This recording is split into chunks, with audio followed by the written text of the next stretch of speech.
में ना अगर वेल्थ क्रिएट करना है तो आपको 3 बिल्डिंग ब्लॉक्स का ध्यान रखना पड़ेगा। पहला है डेट, यानी आपके लाइफ में जो सारा कर्ज है उसको आपको पहले चुकाना होगा। सेकंड है आपको अपनी फैमिली की प्रोटेक्शन के बारे में सोचना होगा। और तीसरा है आपको इन्वेस्टमेंट्स के थ्रू वेल्थ को बिल्ड करना होगा। अब पिछले वीडियो में हमने ब्लॉक नंबर 1 की तो बात कर ली थी कि अगर आपकी लाइफ में डेट है यानी कर्ज है तो आपको क्या क्या करना चाहिए और क्या क्या साइंस है जो आपको दिखाते हैं कि आपके लाइफ में कर्ज है। अगर आपने वो वीडियो अभी तक नहीं देखा है तो जाके जल्दी से देख लो, क्योंकि अभी इस वाले वीडियो में हम पार्ट 2 डिस्कस करेंगे जो है आपकी फैमिली की प्रोटेक्शन।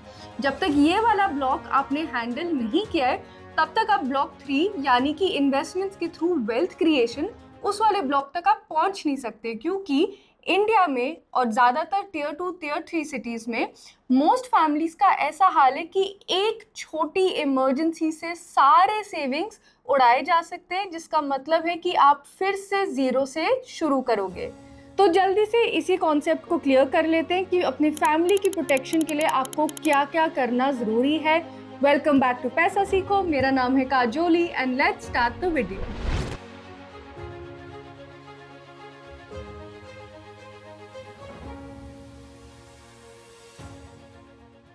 ये वीडियो हमारा काफ़ी सिंपल है समझने के लिए, क्योंकि इसमें ना हम सिर्फ 2 चीज़ों की बात कर रहे हैं, टर्म इंश्योरेंस और हेल्थ इंश्योरेंस।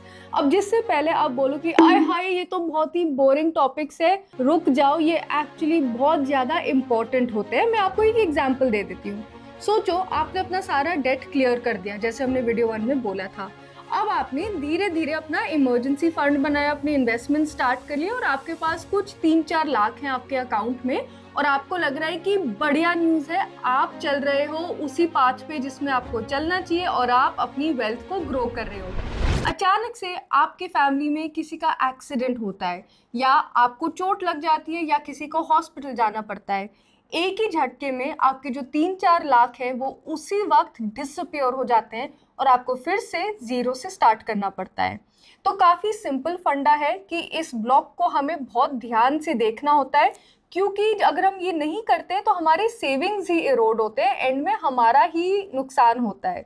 तो सबसे पहले बात करते हैं टर्म इंश्योरेंस की। टर्म इंश्योरेंस सबसे simple version of life insurance होता है। इसका फंडा बहुत क्लियर है। आप कंपनी को कुछ बेसिकली पहले से डिसाइडेड पैसे, जिनको प्रीमियम बोला जाता है, वो देते हो एक स्पेसिफिक टाइम पीरियड के लिए, जिसको टर्म बोला जाता है। इसके रिटर्न में कंपनी आपको एक कवर देती है, एक सम अश्योर्ड देती है, जो बेसिकली पहले से ही डिसाइडेड होता है। तो मान लो आप कंपनी को हर साल x रुपीज़ दे रहे हो। कंपनी ने आपको बोला है कि ठीक है आप 20 साल तक ये x रुपीज़ देते रहो, अगर आपको कुछ हो जाए, कुछ दुर्घटना हो जाए तो आपके फैमिली को 1 करोड़ रुपीज़ मिलेंगे। 1 करोड़ में एज एन एग्जाम्पल ले रही हूँ क्योंकि काफ़ी एक्सपर्ट्स का कहना है कि मोस्ट फैमिलीज़ के लिए 1 करोड़ की लाइफ इंश्योरेंस या टर्म इंश्योरेंस एक काफ़ी अच्छी स्टार्टिंग पॉइंट है। बिकॉज बेसिकली क्या होता है ना कि इसका फंडा ये है कि अगर आप अपने फैमिली के सोल अर्निंग मेंबर हो या कुछ अर्निंग मेंबर्स में से एक हो, तो उसका ये मतलब है कि अगर आपके साथ कुछ दुर्घटना हो जाए और वो जो आपकी जो जॉब है उससे पैसे आने बंद हो जाए घर में, तो आपकी फैमिली फिर भी सर उठा के जी सकती है। जैसे वो सारे एड्स में कहते हैं ना कि सर उठा के जियो, आपकी फैमिली आराम से वो कर सकती है। क्योंकि आपको पता ही है घर का रेंट होता है, अगर रेंट नहीं है तो ईएमआई होती है, गाड़ी का ईएमआई होता है, राशन, पानी, बिजली, इतने सारी चीज़ों का खर्चा होता है। तो टर्म इंश्योरेंस यही मेक श्योर करती है कि आपकी फैमिली आराम से उन खर्चों को उठा पाए। अब एक काफ़ी इंपॉर्टेंट चीज़ है समझने के लिए, जो आपका टर्म इंश्योरेंस होता है ना, उसका प्रीमियम आपके एज के बेसिस पे और काफ़ी सारे लाइफस्टाइल फैक्टर्स के बेसिस पे कैलकुलेट होता है। तो उसका ये मतलब है अगर आप यंग एज में टर्म इंश्योरेंस लो तो आपका प्रीमियम कम होता है, अगर आप ओल्डर एज में लो तो प्रीमियम और बढ़ जाता है। बेसिकली इसका लॉजिक ये है कि कंपनीज को लगता है कि जब आप अपने 20s में होते हो तब आप बहुत हेल्दी होते हो, आपके लाइफ में रिस्क कम होता है, तो मतलब आपको इंश्योर करना खुद में एक रिस्क नहीं है। लेकिन जब आप बड़े होते हो तो उनको लगता है कि अच्छा अब तो थोड़े लाइफस्टाइल डिजीजेस भी शुरू हो जाएंगे, ये सारे इश्यूज शुरू हो जाएंगे, तो इसके चांसेस ज़्यादा हैं बीमार पड़ने के, तो इसलिए इसको अब हम ज़्यादा प्रीमियम देंगे। स्क्रीन पे आपको टेबल दिख रहा होगा कि एक 30 साल के पर्सन के लिए, 40 साल के पर्सन के लिए और 50 साल के पर्सन के लिए प्रीमियम्स में कितना फ़र्क है।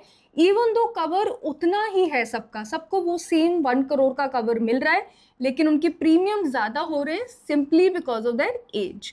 तो आपके लिए सबसे बड़ा लेसन ये है कि आपको टर्म इंश्योरेंस कम एज पे लेना है। अगर आप अपने 20s में हो तो भी आप टर्म इंश्योरेंस अफोर्ड कर सकते हो अपने पहले सैलरी पे।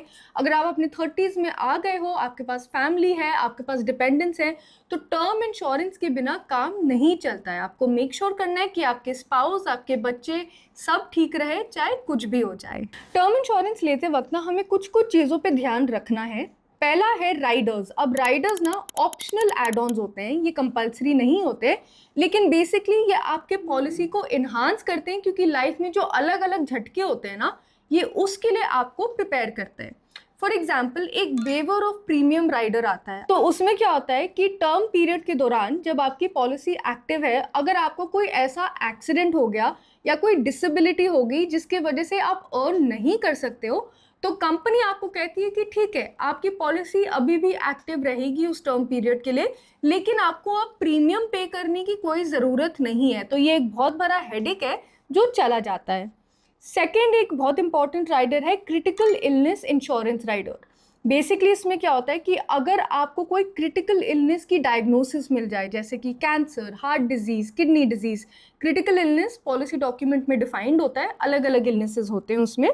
तो इसमें क्या होता है कि जैसे ही आपको वो डायग्नोसिस मिलता है, तो पॉलिसी वालों की तरफ से आपको एक लमसम पेमेंट मिल जाता है, एक अमाउंट का जो आपने पहले से ही डिटर्मिन किया हुआ होता है। बेसिकली ना इसमें घर चलाने के पैसों के लिए थोड़ा सा हेल्पफुल हो जाता है, क्योंकि आपको तो पता ही है जब ये क्रिटिकल इलनेसेस होते हैं तो हम काफ़ी टाइम हॉस्पिटल में फंसे रहते हैं। इसका ये मतलब होता है कि शायद हमारे एम्प्लॉयर हमें पैसे ना ही दे, तो ये जो पैसे आ जाते हैं उससे लोगों का घर चलते रहता है और थोड़ी सी डिफिकल्टीज और कम हो जाती है। सेकेंड चीज़ जो आपको डेफिनेटली चेक करना है वो है कंपनी का CSR और AMR।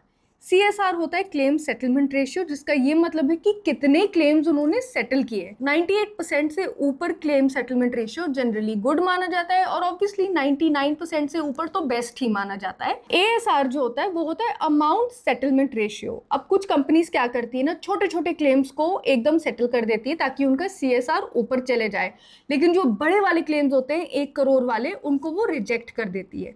तो आपको ये चेक करना है कि कंपनी क्या सच में प्रॉपर वाले क्लेम्स को एक्सेप्ट कर रही है कि बस छोटे छोटे क्लेम्स को एक्सेप्ट कर रही है। अमाउंट सेटलमेंट रेशियो आपको बता देगा अगर कंपनी पूरा अमाउंट क्लियर करती है, कितनी बार करती है, क्योंकि ये सब चीज़ें देख के ही आपको समझ आएगा कि ठीक है, आप कंपनी आप पे बेट लगा रही है, लेकिन आप भी तो कंपनी पे बेट लगा ही रहे हो, तो उसके लिए आपको ये सारे डिटेल्स चाहिए होते हैं। इन दोनों चीज़ों को देख के आप बहुत क्लियरली फिगर आउट कर सकते हो कि कौन सी पॉलिसी वाली कंपनी आपके लिए ठीक है और कौन सी पॉलिसी आपके लिए ठीक है।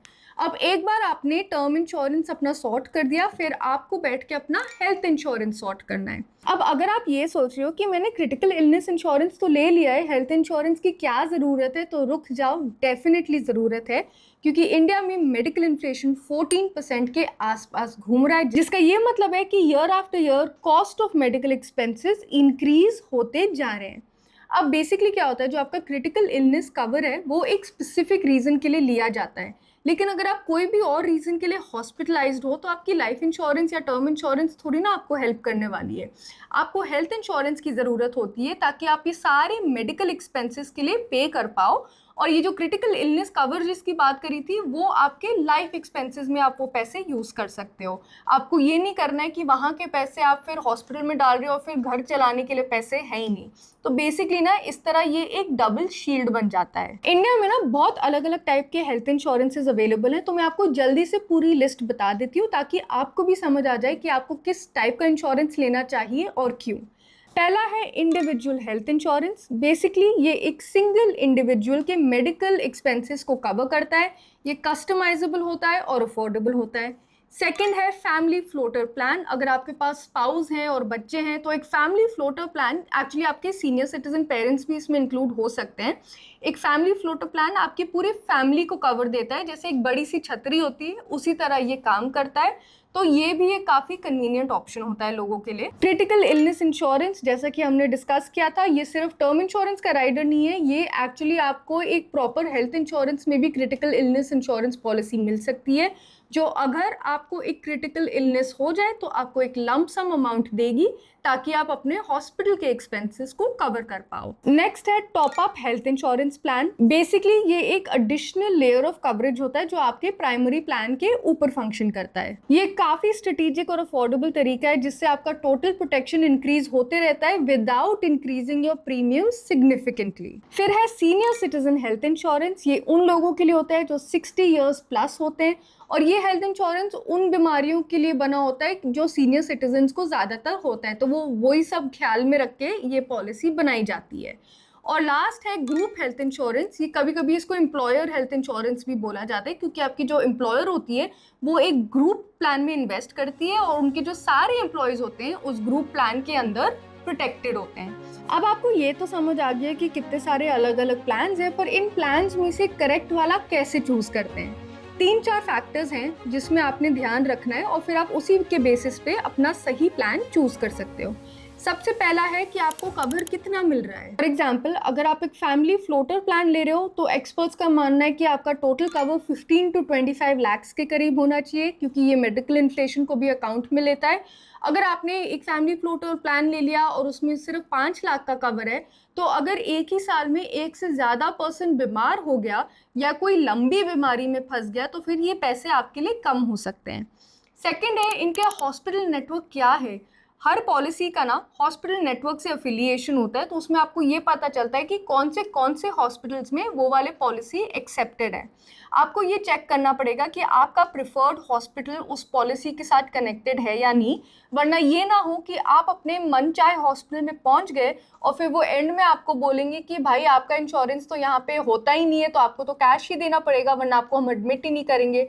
तो ये चीज आपको पहले ही देखनी होगी। थर्ड है क्लेम सेटलमेंट रेशियो। जिस तरह हम टर्म इंश्योरेंस में क्लेम सेटलमेंट रेशियो देखते हैं उसी तरह हेल्थ इंश्योरेंस में भी हमें क्लेम सेटलमेंट रेशियो देखना है। हेल्थ इंश्योरेंस में 95% से ऊपर का CSR गुड माना जाता है। नेक्स्ट है वेटिंग पीरियड और एक्सक्लूजन्स। अब ये बहुत इंपॉर्टेंट चीज है जो काफी लोग भूल जाते हैं। बेसिकली ना काफी सारे हेल्थ इंश्योरेंस पॉलिसीज एक स्पेसिफिक वेटिंग पीरियड के बाद किक इन होते हैं और काफ़ी सारों में चीज़ें भी एक्सक्लूडेड होते हैं, तो ये आपको फाइन प्रिंट पढ़ना होगा। फॉर एग्जाम्पल मान लो आपके वाइफ ने मटर्निटी इंश्योरेंस ले लिया। मटर्निटी इंश्योरेंस लेने के 2 या 3 साल बाद ही लागू होता है, पॉलिसी टू पॉलिसी पे डिपेंड करता है। तो इसलिए मैं कह रही हूँ आपको फाइन प्रिंट को अच्छे से चेक करना होगा। ये ना हो कि आपने इंश्योरेंस ले लिया, वेटिंग पीरियड चल रहा है और आपने क्लेम डाल दिया और फिर क्लेम आपका इंटायरली रिजेक्टेड हो गया, तो ये जरूर चेक करना। नेक्स्ट है को पेमेंट क्लॉजेस। कुछ हेल्थ इंश्योरेंस पॉलिसीज में को पेमेंट का चक्कर होता है जिसका ये मतलब होता है कि आपका जो टोटल बिल है उसका एक परसेंटेज आपको अपने जेब में से देना पड़ेगा। आपको जनरली ना जीरो कोपे वाले पॉलिसीज को ही चूज करना चाहिए क्योंकि इसका ये मतलब होता है कि आपको अपनी जेब से पैसे नहीं देने पड़ेंगे, तो वो भी आपको चेक करना पड़ेगा अपने इंश्योरेंस एडवाइजर के साथ जब आप इंश्योरेंस को खरीद रहे हो। और फाइनली लाइफ टाइम रिन्यूएबिलिटी। क्या ये पॉलिसी हर साल रिन्यू होगी, क्या ये आपके ओल्ड एज तक रिन्यू होगी, क्योंकि ओल्ड एज में तो आपको इसकी और भी ज़रूरत होगी। तो ये सब चीज़ें आपको चेक करने पड़ेंगे। यही फैक्टर्स के बेसिस पे आप नैरो डाउन कर सकते हो कि कौन कौन से पॉलिसीज़ आपके लिए और आपके फैमिली के लिए सबसे ज़्यादा सूटेबल हैं। अब ये था हमारे वेल्थ क्रिएशन जर्नी का ब्लॉक नंबर 2।